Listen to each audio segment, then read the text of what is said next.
Here with Missourinet, and I'm joined on this Google Hangout by two gentlemen who are going to help us pick apart the 2015 Missouri State of the State Address, and we're going to get two, I think, very good and very different perspectives and assessments of the speech tonight. We'll start with Missouri former House Speaker Tim Jones, who is back in the state capitol tonight from his home in Eureka, and obviously as a Republican and a strong conservative, and now also involved with Grow Missouri, is going to be able to give us that conservative perspective.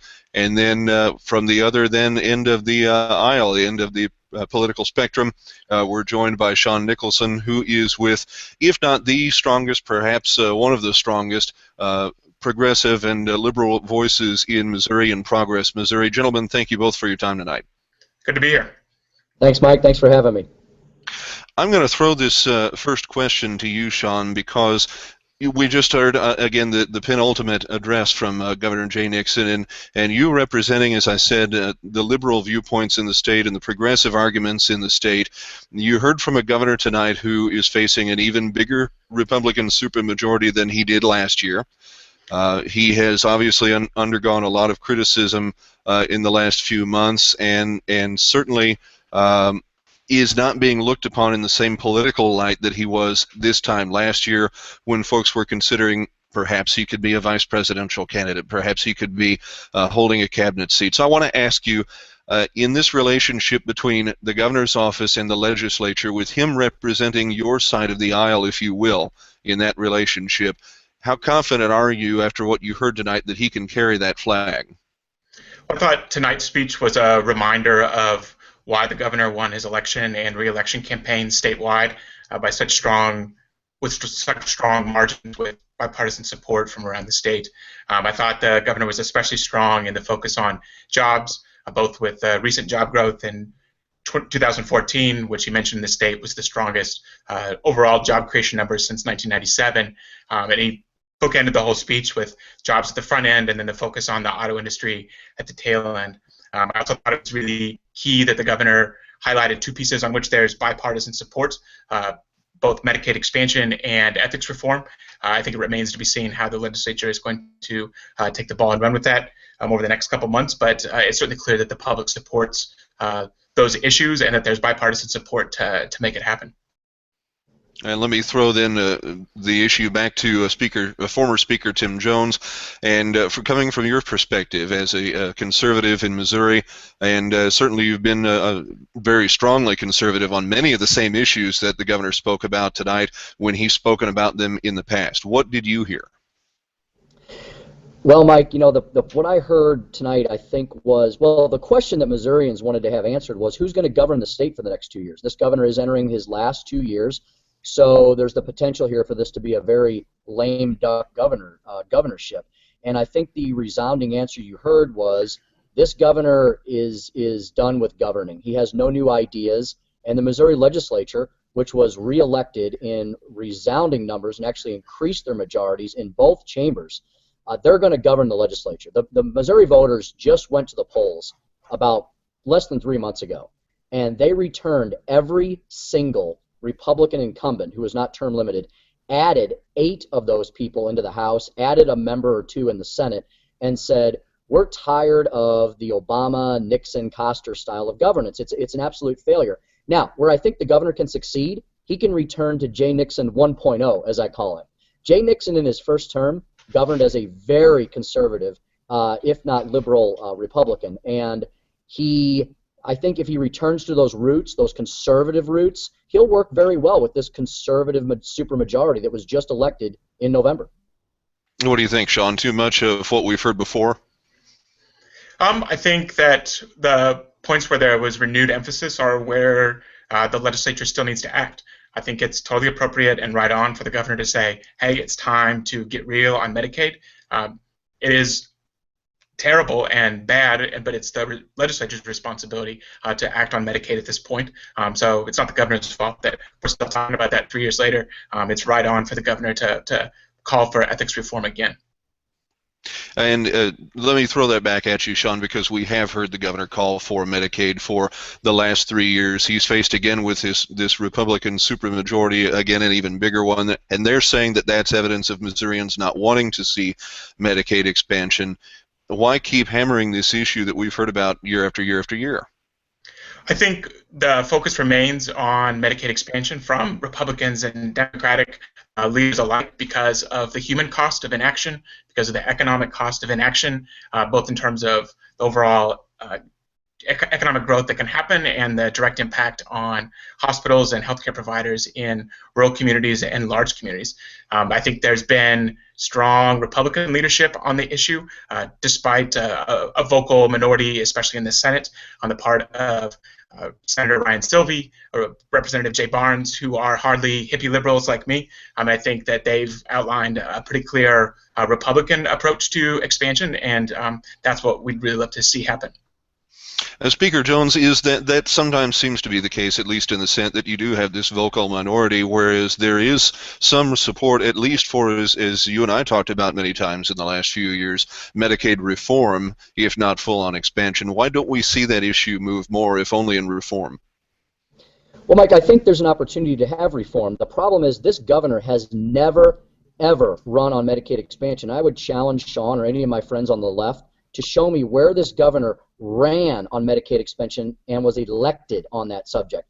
It was not a part of his first electoral victory. It was not a part of his second reelection. It was only 3 or 4 weeks after the governor was elected the second time that we heard him utter the words Medicaid expansion. And Mike, you've seen the elections in this state over and over again. Missourians want nothing to do with Obamacare Medicaid expansion. They have rejected it multiple times in statewide referendums. And, you know, here's the problem. It is a complete fraud that we're sending money to other states, that we're somehow losing out on this. This money is being manufactured by the federal government. That my children's future, my grandchildren's futures are being mortgaged while we print money, borrow it from overseas governments who are really not our friends, to continue to expand a broken system. Talk to any healthcare provider. I challenge anyone on the left, go talk to the doctors. They will tell you that the current Medicaid system is an absolute and utter failure. The outcomes from the current Medicaid system are worse than anything in the private healthcare market. So if the subject can be focused entirely and only on reform, we can reform this broken system. A system, by the way, that already has 1.2 million Missourians either in it or eligible for it. I think it's a wrong philosophy to encourage more people to get onto government welfare. We should be moving people away from dependency to preserve the social safety net for those who truly need it. Let me move on to another subject here, because obviously we could spend a lot of time on that, but I want to get both of your assessments. And Sean, I came back to you a couple of times, so I'll go back to former Speaker Jones with this one. What did you think about the way the governor came at the issue of Ferguson? Given the criticism that he's received in the last few months, I felt like he really hit that one head on, at least more so than I expected him to tonight. And you being from the St. Louis region, what was your take on how he tackled that? Well, it was interesting that I was a little surprised that he actually invoked Ferguson as many times as he did. He interwove it throughout the entire speech. The only problem I had was I did not hear any real concrete solutions. And here's an issue where you don't have to listen to Republican criticism. Put all the Republicans away on this issue and listen to the Democrats. Senator Maria Chappelle-Nadal took to the Senate floor. She is for those who do not know her, she's from my neck of the woods. She's over in the U-City area. She is a black female Democrat. I would say that if I told Maria that she describes herself as a liberal progressive Democrat, she'd probably agree with that description. She and I have worked together, though, on education reform. I have a lot of respect for her because for the first time ever, this legislature passed a true education reform bill. She was the chief sponsor. Her colleague, Senator Jamila Nasheed, who I'm also very, very close with and worked with many times in the legislature, those two ladies have been more critical of this governor than any Republican. Senator Maria Chappelle-Nadal going so far as to read a 15-minute remonstrance of the governor on the first day of the Senate session and call for his impeachment by the House. So these are Democrats. These are self-proclaimed liberal Democrats who are calling for this governor to step down. Now, that being said, he's likely going to be our governor for the next 2 years, and his proposed solutions on Ferguson, I think, are a bit there seems to be not a lot of clear focus with them, not a lot of direction. I think Speaker John Diehl, in his Republican response, really hit the nail on the head for Ferguson. It's all about opportunity and about freedom of choice, especially in the education system. That's where Republicans and Democrats in the legislature can lead on this issue. We hope the governor signs the education bill this year and doesn't veto it. Let me throw that back to you then, Sean, and you heard Speaker Jones there, former Speaker Jones, talking about some of the solutions being relatively vague on Ferguson. You did hear him talk, though, about municipal court reform. That is something that you've got a lot of Republican support for in both chambers of the legislature. I thought that calling for changes in Missouri's laws when it comes to the use of deadly force jumped out at me. What did you hear there? So I think that I don't think anyone's under the illusion that the Missouri General Assembly can address or solve all of the issues that the Ferguson protests and response have raised. But I think there are specific things that the governor talked about. There was a hearing today, as you know, with Senator Schmidt and with bipartisan support looking at how some municipalities are really preying on citizens and trapping folks in poverty. He mentioned some of the other policies that you mentioned. I thought it was good that the governor addressed the criticism head on. It's a real issue. I think there are certainly questions that folks from across the political spectrum have asked, and so it was good that the governor addressed those. And I think the focus now is on what the legislature can do. Couple of quick hits here, maybe. Let's talk about transportation. Sean, I want to ask you first. Gas tax, where do liberals stand on raising that? So actually, we have not heard a lot of chatter one way or the other. I think our concern is just making sure that whatever policy is put forward, that it is not overly burdensome on the working poor and working families who spend all of their paychecks. So I think if it's a fair and equitable system, then I think people can get behind that. I don't think there's any question that our infrastructure needs investment. I think that it's important for the economy of our state. So we have to figure out how to deal with it, and I think we're anxious to see what people put on the table. And former Speaker Jones, we've heard from U.S. Senator Roy Blunt on the issue of expanding trade with Cuba, but we also hear a lot about what it could potentially mean for Missouri and for Missouri ag producers and for the state's economy as a whole. So where do Republicans, conservatives in Missouri stand on trying to get more Missouri products into Cuba? You know, I think it's a discussion that's at the very earliest of stages, and a lot of it has to do with where the federal dialogue and discourse goes on this issue. I know that many of us are very excited about all the possibilities that Cuba has to offer. The problem that we're concerned with is all of this aid, is all of this wealth of our great nation going to go to Cubans, or is it going to go into the pockets of the Castro brothers? I think that's what we're worried about. That is a totalitarian regime.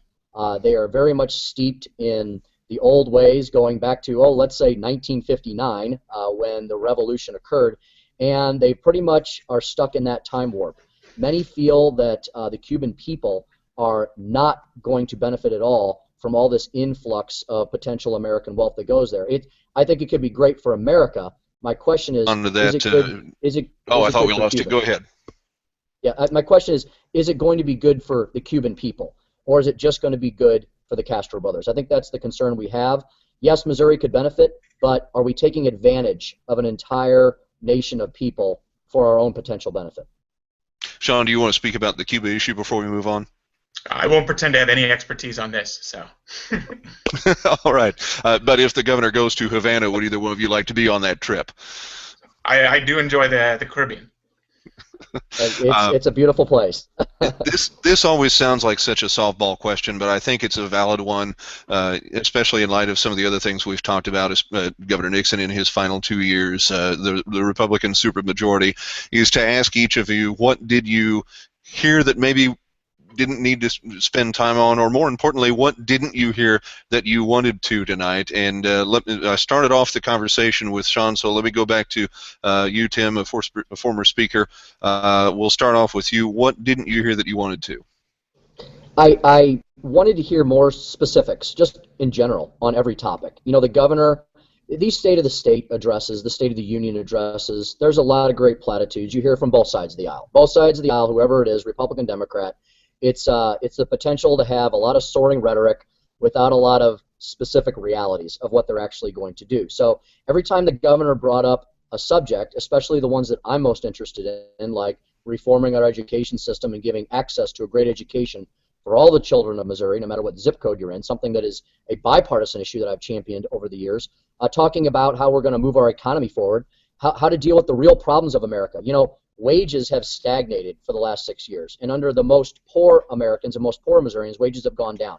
The labor participation rate is at an all-time low. Food stamp usage is at an all-time high. These are very sobering statistics.